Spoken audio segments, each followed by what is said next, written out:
Good morning, chaps. It's actually not the morning. That wasn't a very good start, was it? Shall I try that again?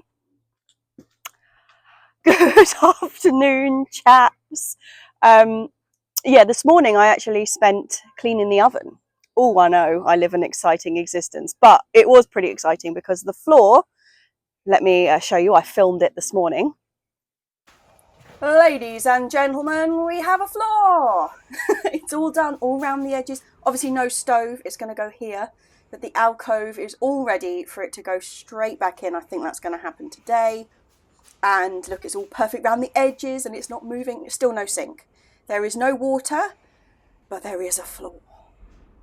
Yep, the floor is finished, and shortly after I filmed that, the guys came along to drag the oven back in, and it's all been plumbed in. We've got gas, we've got electricity. It's marvellous. We still don't have a sink, which is a slight hindrance in a kitchen. No running water, but you know, an oven is a major advancement for us. A floor and an oven on top of the world. We also put the fridge in, but that's what I spent my morning doing, was basically cleaning the oven, cleaning the fridge, all that kind of stuff for it to go in nice and fresh with the new floor. I know. So yeah, progress has been made on the home front. Now we need to make some progress up here, and my main task for this morning is sowing. Direct sowing and sowing into modules, and I'm just thinking about which way I'm going to start. I think I might start with the sowing in modules because Mum is up here somewhere.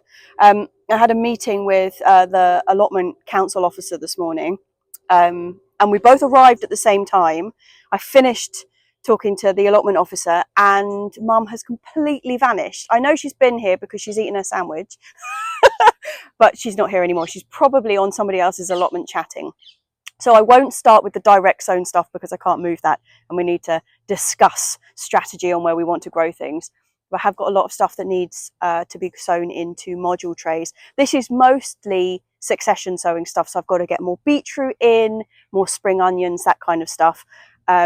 But also re-sowing a couple of the things which failed, which notably is the agretti and the, what was the other thing that I grew that didn't work or didn't grow? The okra. So agretti and okra I'm going to have another go at. Everything else is a bit of a re-sow. So I think I'm going to set myself up with some compost and some trays and get on with that first thing. Oh, look who it is. Where have you been? Ah, yep, she was chatting. She went to see Caroline. I ate too much for lunch. Oh no. Okay, slight change around because Mum was returned for strategic discussions about direct sowing. So the first thing on that list is peas, and we've decided we're going to put the first lot in the end of this bed. These are going to be sugar snap peas. I really want to sow normal peas as well, but I seem to just not have any seed. I'm sure I had a whole packet of Hurst's Green Shaft, which is a shelling pea, but they seem to have vanished. So we're starting with the sugar snaps. We normally plant peas in the ends of beds rather than down the middle, just because of ease of picking, because peas can be a bit of a pain to pick, I find. They're wonderful and lovely if you're just kind of popping past and pulling a pod off to munch. But when you've got a whole like hedge of peas, they hide and you really need to harvest all of them to keep them producing. So having them on the end of the bed just makes it a bit easier that you can kind of go across without stepping on the bed.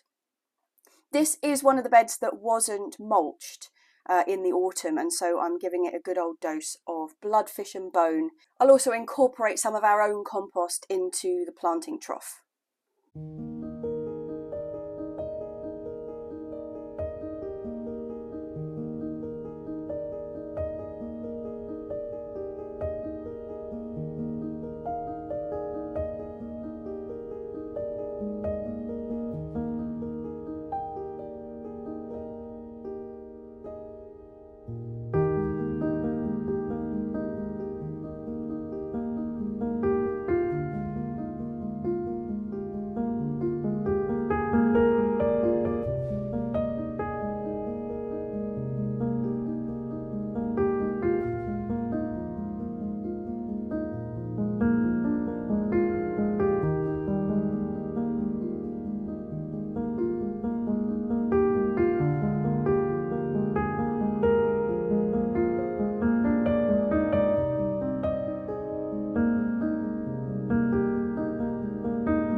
I'm sure you're wondering why I put the good compost on top of the sown pea seed.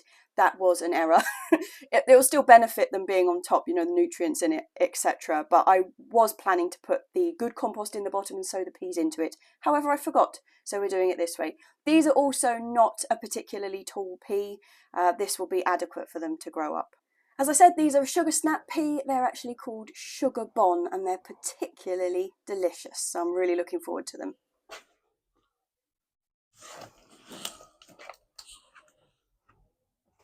Okay, now I've cleared that bed, I'm actually going to put the sweet corn in the other end of it. I mean, it's quite small.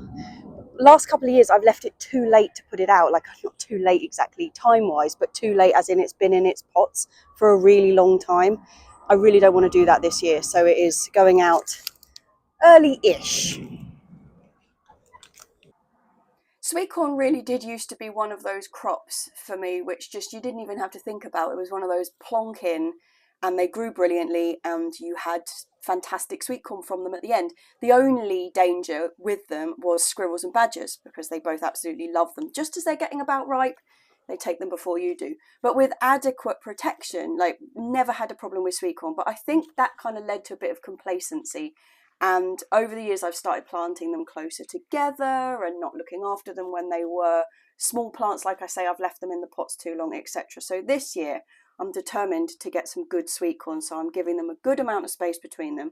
It should be about 18 inches. I think I'm doing about 12, but they got to fit in this space, so they're going to have to be a bit closer than the recommended. That works out at 3 across the width of the bed, so I think that's going to be absolutely fine. And fingers crossed we actually get some sweet corn this year. Because, I mean, fresh sweet corn. Sweet corn is one of those other vegetables which, like, growing your own, you cannot match what you can buy in a supermarket for a corn on the cob. The sugar content decreases, like, by the second once you've picked it. And just when you've got your own, especially if you've got a barbecue going at the allotment at the time and you just pick it off and put it on the barbecue, I mean, it could be like sugar coated. It's that sweet. Absolutely wonderful. So I've got high hopes, chaps, for sweet corn this year. Wish me luck.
Fantastic germination on these. I sowed 12 and I have 12 to plant out.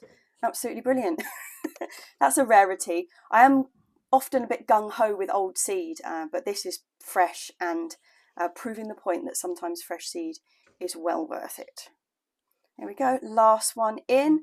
I feel quite comfortable about their size now they're in. They look really small in the tray, but they look, you know, they've got a bit of body to them in here. They're going to be okay. This one is a bit battling with the rocket, but I will eat that before it becomes a problem. Actually, talking of lovely, spicy, peppery things, under here we've got the Iranian cress ready to pick. Anyway, fingers crossed for the sweet corn.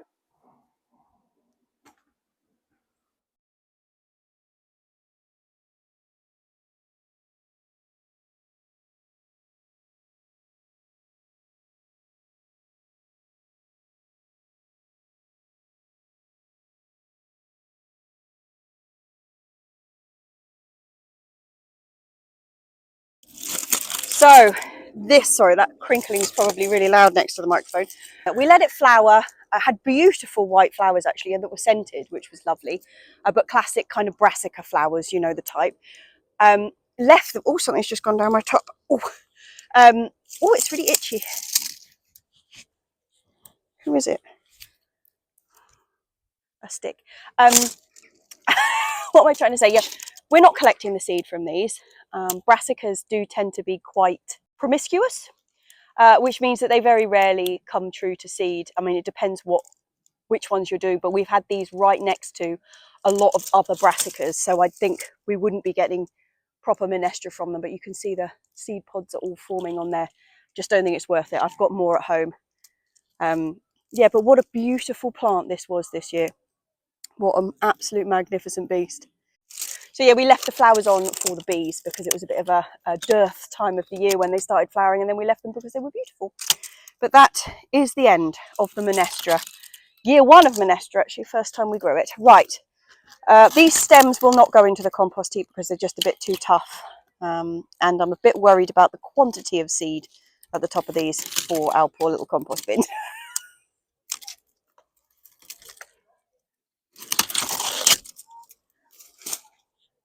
Actually, talking about that, I don't know if you were listening to Potty Mouth, was it last week? We were talking about composting and hot bin compost, where you really kill off a lot of the seeds because of the heat in the compost. We don't do that. We've got the absolute bog standard 3 bin system, as you know, but there's not a lot of heat generated in that. You get beautiful compost, but it does not kill off weed seeds. Not at all. All right, courgettes. There's not a lot left under there. Well, look, these are coming. They're coming back. Hey, Goody goody, yes. Not a lot, but just wondered where these got in. They're right up here with nothing. Oh, fuck's sake. Have you seen how beautiful those ones are? They need to go out.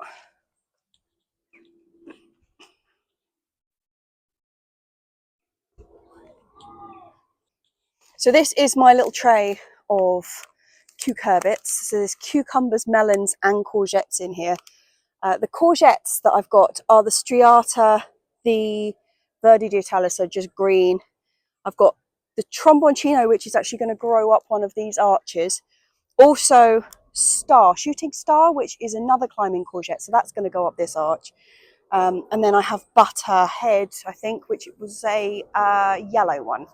As you know, my little Biancas all got eaten off. But that means I just think, you know what? They're just getting slugged in the greenhouse, and I've been having a bit of a stroll around the allotments this morning, just, you know, having a nose, only on the path. I haven't been like going up people's allotments, but I've seen some really good looking courgette plants, and I just think I'm going to kick them out. I think they're going to be safer out here than they are in the greenhouse. The greenhouse is a bit of a killing zone at the moment. So they're going to go in that bed where I've just taken the minestra out. And then what's left in here should be melons and cucumbers, and I'll pot them up because they're never going to be growing outside. I'm going to be growing them in the polytunnel and the greenhouse, but all in pots. Right.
So that is 2 Verdi, the dark green plain one, 1 Striata, nice and stripy, and 1 yellow one. And that leaves me 2 gaps at the other end of the bed for the Bianca, the white ones that I am going to have to resow from slugs. The 2 that are going to grow up the arch, on one side I'm going to have the tromboncino, which I'm putting in now, and the other side I will have the shooting star, which is the climbing yellow courgette. I'm not going to put the shooting star in today because I've got all that Iranian cress growing there and I need to harvest it to clear out a little bit of space. So it's just the tromboncino going in today. Only the 1 plant because I promised Mum I would only grow 1 because last year we were a bit inundated.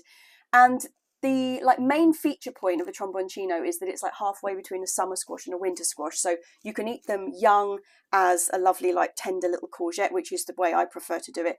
Or you can leave them to get really large and store them over winter. But personally, I don't think they've got a great deal of flavour that way. But because we're going to be eating them like a courgette, we've already got 4 planted out, and we're going to have another 2, so it's 6 plants. We really don't need to have a wild quantity of tromboncino on top of that. And while I've been planting these out, Mum has been planting out the second round of sweet peas, and we've decided to stick them in the end of the brassica cage this year because there's already the netting stretched across the frame, which would be perfect for them. I'm really considering making a dedicated sweet pea frame for next year, but it's just a case of where to put it really, because the logical place would be on the side adjacent to our neighbour, but there's then the sun's coming from the other direction, so although they're getting full sun, they'll be facing away from us, into his plot, and I want to be able to see them, so I'm not quite sure where to put it. But talking of flowers, the flowers this year in the wildflower bed are just looking stunning. They are humming with bees. We've got the nigella, the love in the mist, the lychnis, the poppies, we've got the hot lip salvia, Californian poppies in the bottom there as well. It's just looking beautiful.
Yeah, just been standing in the shed sorting out what I need to sow, and actually the pile is ludicrous. So instead of talking about each individual one with you, I'm going to set off on a sowing mission and pause for a chat if there's something exciting to talk about, because if I try and film all of this talking about each variety, I'll still be here next week. Okie dokie, I'm all set with my little makeshift sewing station. So what have I got? 2 larger ones and 1 small one of these and a load of little pots.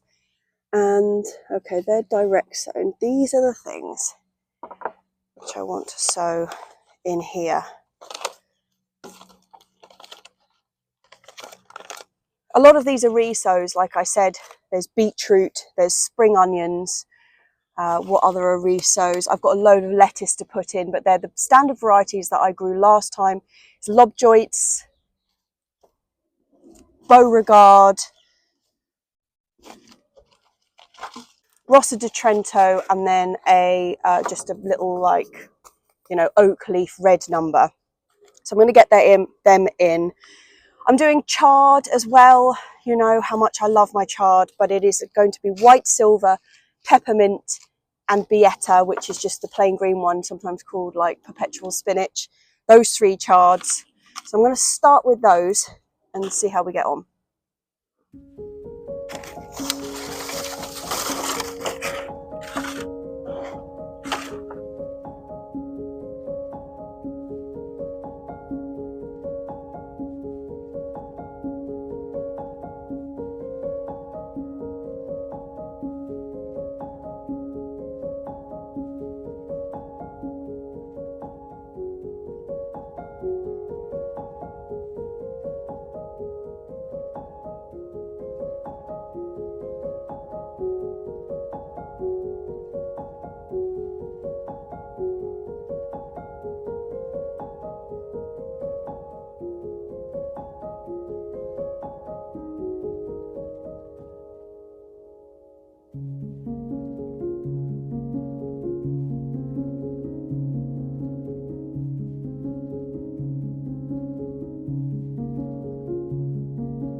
Okay, I'm assuming microphone's on and you can hear me, even though you're a vast distance away. Next up is resowing the Bianchi white courgettes. I'm going to do a few of these because I've got a couple of people who are after them and all of them got slugged. It's not one left. So I'm going to do 4 of these chaps. I'm hoping for 2 myself and then give 2 away. So that would be good. They are the little tiny white courgettes from Amalfi. I'm also going to sow my winter squash. I don't know if you remember my search earlier this year for suggestions of small winter squash, where I had some amazing suggestions, and really it came down to having a list of all the ones people had suggested and then just seeing what I could get hold of or what I ran into in the shops that corresponded with that list. And what I ended up with was sweet dumpling, acorn, I'm doing the ichikakuri again because I just really like that squash, and white pearl. So these are the ones that I'm going to do, and I only need 1 of each, but I'm going to sow 2 of each. Someone will always have them, and also, like, considering the slug damage so far this year, better have a bit of fodder. So what have we got? 1, 2, 3, 4 of those. I'm going to do 2. Oh, I haven't labelled them. You fool, woman. You fool. Bianca. And then we have white pearl.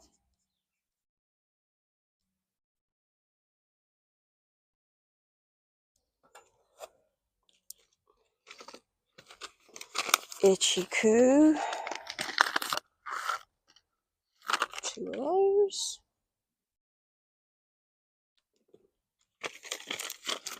Oh, that sun's hot. sweaty. This one is from Ian at Grown Local, and it's early acorn. So another 2 of those. Who have I just not labelled? For goodness sake.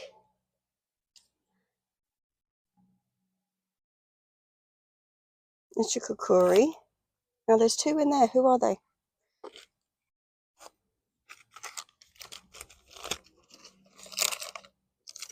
Sweet dumpling. Okay, we are closing in on this. Right, I've got a couple of perennials to go in. I'm going to do them in separate pots. What else shall I do in a large tray? Okay, so that's the crucial bits. This is the last of my potting compost. There's not a great deal in here. So I think what I'm going to do is do 1 tray of... what have we got there done? Do you know what? I'm going to retry that agretti because I really want it. Let's have another go.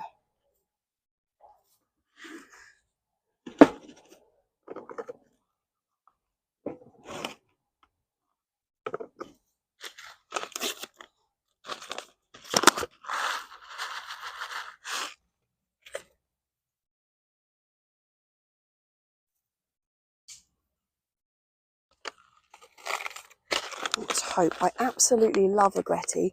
It's like if a chive had a baby with samphire. It's got that kind of, grows chivy, but it's got quite a rubbery texture, like a bit like samphire, and just sautéed in butter or olive oil, if you're being Italian.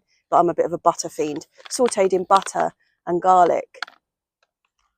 Oh God, it's just incredible. I would love to get some to grow. I really would. So cross your fingers for me. Now, I haven't got enough compost to sow the okra. I've got a lot of basil to sow, but I think I might have a tray I can use in there for the basil. And that's the important bits. I've got loads more to do. I've got garlic kale, which I'm quite excited about doing, which is like a spinach kale cross that tastes garlicky. Sounds great to me. I've got some chicory that needs to go in. It's a really pretty rose chicory. Actually, you probably can't see from there. I'll stick a picture of it up on the screen. And then I've got some other bits and pieces, but I think I'm going to leave them to next week. Because where I buy the compost from is our local allotment shop. It's only open on the weekends for like an hour in the morning or 2 hours in the morning over like Saturday, Sunday. So I have to wait a bit till I get my compost. But I got the bits in that I was worried about having not got in. So that is a bonus. And I think that's probably it for today. Yeah, we've got an oven at home, so I'm well excited about that. I'm probably going to make pies tonight because the one thing I've been really craving, like, I'm fine, we've been eating loads of barbecues, everything's been fine, like it's not wildly different from normal. I had one of those like Pressure King Pro cook pots as well, so we've had stew and stuff. But the one thing you really can't have is pastry, like pastry done in a microwave. It's really disgusting. So that's the one thing I've been missing, like proper pie. So I think that's what we're going to have tonight. Okay, what's left? Those, I've got the kailan to go in, the minutina. Yeah, I've got to resow the okra. It's good. We're all good. We're moving forward. That was progress. Better water them in now.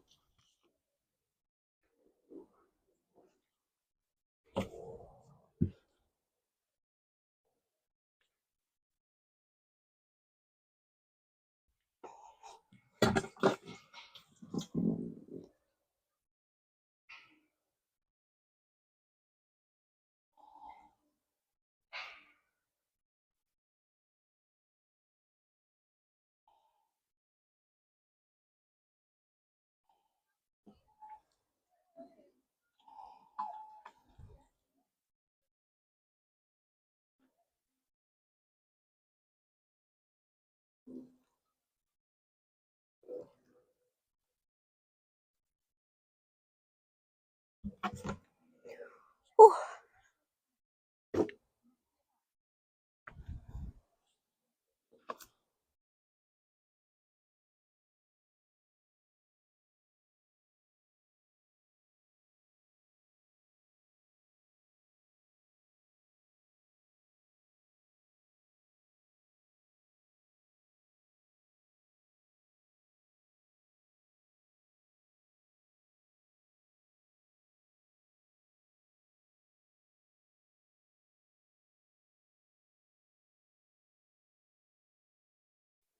Forgot to label the agretti as well.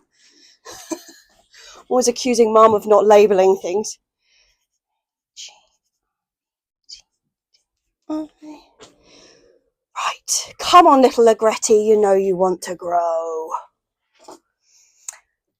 Whew.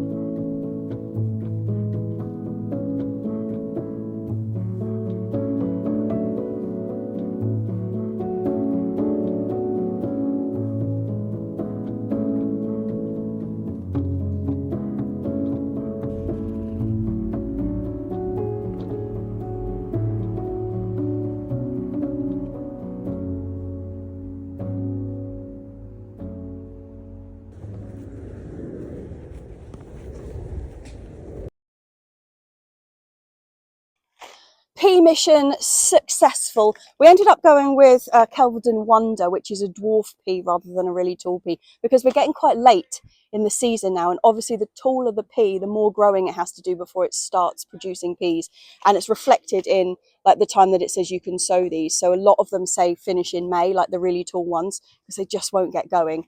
These ones are July. They've just got a bit of a longer life, and there's enough peas in here for me to do 2 sowings. So I'll get one in now and I'll get one in at the beginning of July, and we should have a bit of succession. But yeah, Kelvedon Wonder. However, I don't have time to sow them today. We've just popped up, the sun's out. Yeah, I've just nipped up here to do the watering, chat to the chickens, you know, and the sun was out. So I thought I wouldn't waste the opportunity because it's been grey all morning up until now. Oh, talking of chickens though, have a look at this. Do you remember Sarah, who makes little crochet animals? And she was at Richmond Fair with her wondrous creations, and I was obsessed with the beautiful chickens she had made. I just saw her like on my way up here. I know what she's given me. Oh, I love it.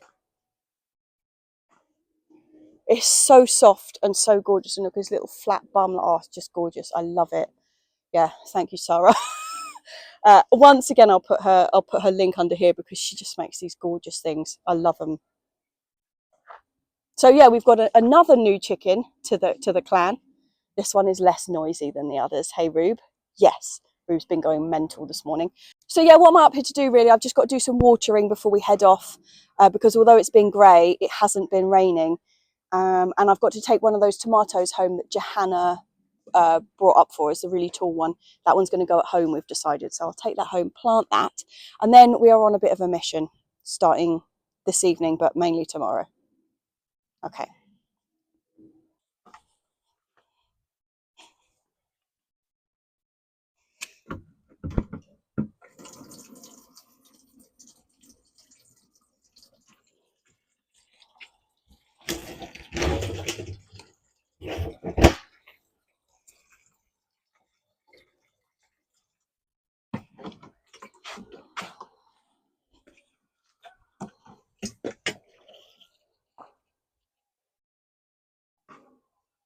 One of the problems we have actually with direct sowing is because the soil is so sandy. You have to keep watering just until it started germinating and it gets a really good root on it, because otherwise it won't. Mum, I'm talking to the camera. This is a piece to camera. Oh, pardon me.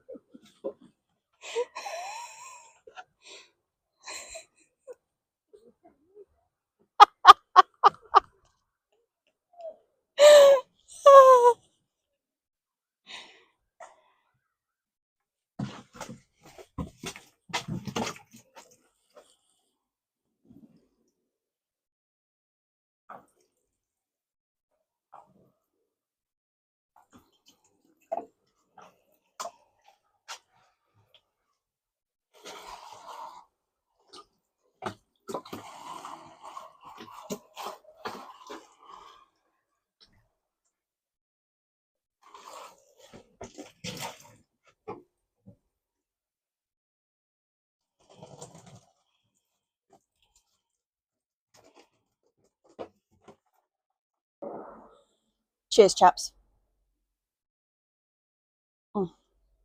It's actually Saturday evening, which is unusual for doing the cheers. It's normally a Sunday evening when I do that.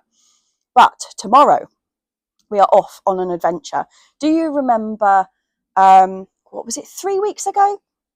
Probably 3 weeks ago, 4 weeks ago, when we went to go and pick out all those plants with Hannah down in Southampton? Well, she is already up there in Birmingham as we speak, up at BBC Gardeners World Live, dealing with the people who are putting down the paving in her garden and doing the, I think she's got a lot of sleepers coming in to like retain the compost and getting the pots up and all that kind of stuff.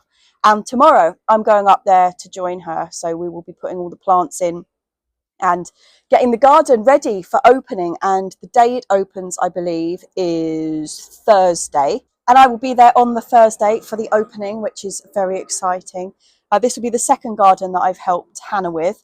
We did the Hampton Court allotment garden last year. This is a whole different ball game, like I said last time, because she grew everything herself for the Hampton Court allotment garden. This time, obviously, she's buying in the plants. So yeah, it's a step up. But I'm quite excited about going up there. So that is tomorrow morning. I'm heading up there. That's Sunday morning, and I'll be there by Sunday evening. And then yeah, I'm there until Thursday. So we will start next week's vlog up in Birmingham.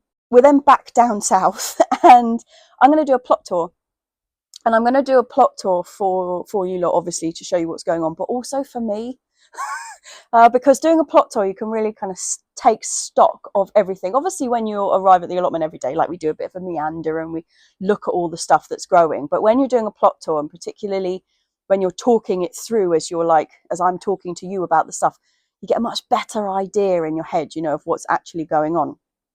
And I always have a wobble at this time of year. Every year, when I'm just getting to the end of ripping out the stuff that's been in over winter, which is all large, they're all things that have been growing for 6, 7, 8 months. They're big beasts of a plant. It's mainly the brassicas, so like the minestra and the white sprouting broccoli, purple sprouting broccoli. What else did we have in? The last of the Cavallero, all of them. They're like big beefy plants, and the chard, obviously, which is enormous at the moment because it's all gone to seed. But they're big and they take up a lot of space in the garden. And when you start ripping them out, it starts looking really alarmingly empty. When for the last 6 months, you're right there, love. When for the last 6 months, it's looked quite full, which then puts me on edge, because I'm filling up that space. I'm planting that stuff. I'm planting the new stuff into those spaces, but it's all tiny, and when you're standing back from a distance, it looks like there's nothing in any of the beds. So I'm going to do a plot tour to kind of take stock of what we have and haven't got started yet. It's not too late for a lot of stuff. I've still got that big sowing list, but I got a good chunk of it done this week, which is good. I have bought more compost, so we're ready to go with that. I'm still using the Silver Grow. I know there's been a bit of funnies about the Silver Grow recently, and that I think genuinely there was a little patch in the middle there where they had possibly, not been able to get their mix exactly right. However, the last couple of bags I've bought have been back to their absolute peak. But I have been mixing it up a little bit. When I was going through the patch with the compost not doing what I wanted it to do, and causing some issues, a lot of people said that they'd transferred from just the normal Silver Grow potting compost to the Silver Grow Plus John Innes, which is a soil additive to it, and said that they were having a much better time with that. And so I've been mixing my Silver Grow with a third of our own compost, and then in some a little bit of bloodfish and bone and some vermiculite, just using that as my kind of standard potting mix, and it's working really, really nicely. So I'm really happy with that. I'm going to carry on with that. The only problem that we've got on that front is the weed seeds that are in our own compost. That makes it a bit more difficult for germinating really fine seed. It's obviously fine for something like a chickpea or a courgette, that comes up like a big old whopper. But something really like lettuce seed, bit tricky when the whole top surface of the compost starts growing. And it's very tricky to pick out which ones are your actual lettuces. But that is just a fault with my own compost. Next week, I'm also going to start cracking on with a bit of feeding. I've got that Shropshire seaweed, which is the kind of the general feed that I use during the summer. I'm going to be feeding the beans with that. Oh, you know, at the beginning of last week, or was it this week? I can't even remember what week we're on. But when we dug out that potato, must have been last week, dug out the potato that looked a little bit blighty. I think what it was a magnesium deficiency, because although that one plant went and looked really sad really quickly, it has sort of travelled through the rest of the plants, but it's obviously not spreading, if you know what I mean, like it's not blight basically. And so we've given them a dousing with Epsom salts, which is a magnesium sulfate. So that should cure that issue. Potatoes are looking really good, actually. I know we only got 3 small ones out of that, but that was our second bed of potatoes. So they'd been in, a month less than the ones we've got on the top bed. So I'm thinking if we got 3 decent sized potatoes from those, the ones on the top bed must be really getting quite close to being ready to be turfed out. Can you see Madam under there? One of the things I'm really not looking forward to going up to Birmingham is being away for 4 days from Monster. Ah! And she really is a monster. Come here, Madam. Come here. Come on. Yeah, bunny rabbit. Coming up here. I mean, look. Are you all right up there, bub?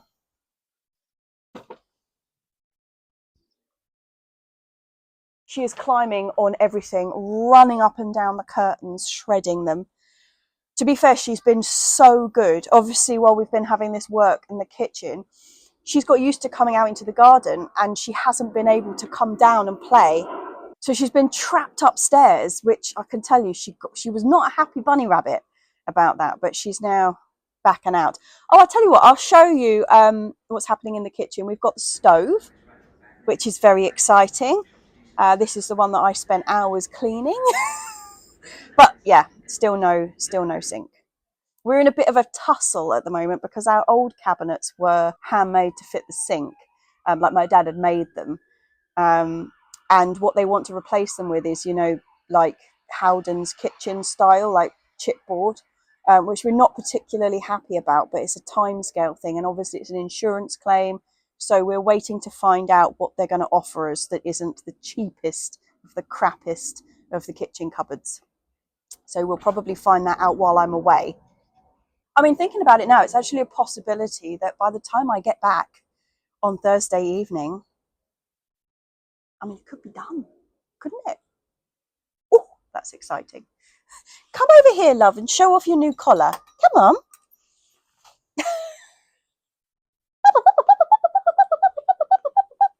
Yeah, have a look at this beauty. Look at your fancy collar, baby girl. Yeah.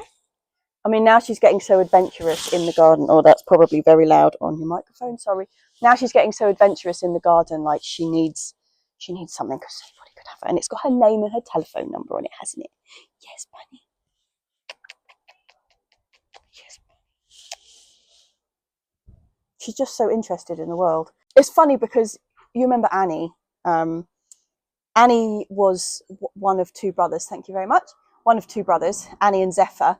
And Annie always seemed really active and adventurous to me because his brother Zephyr was a complete, like, he was fat and he was grey and are you all right up there?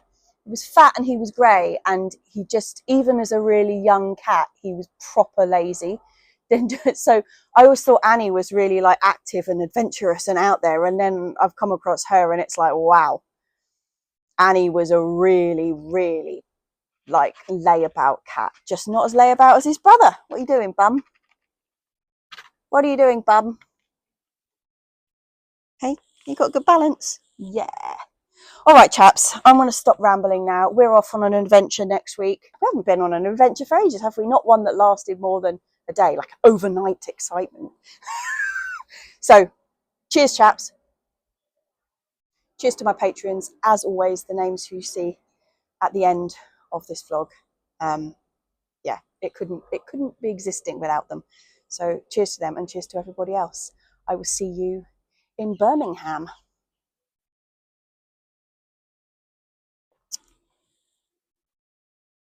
Oh, Pussycat, you're down there.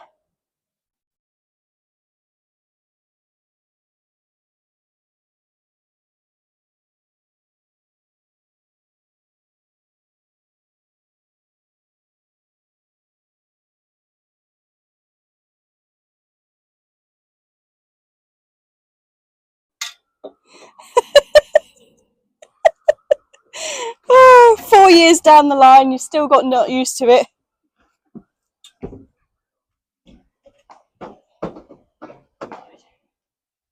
Baby's in. No.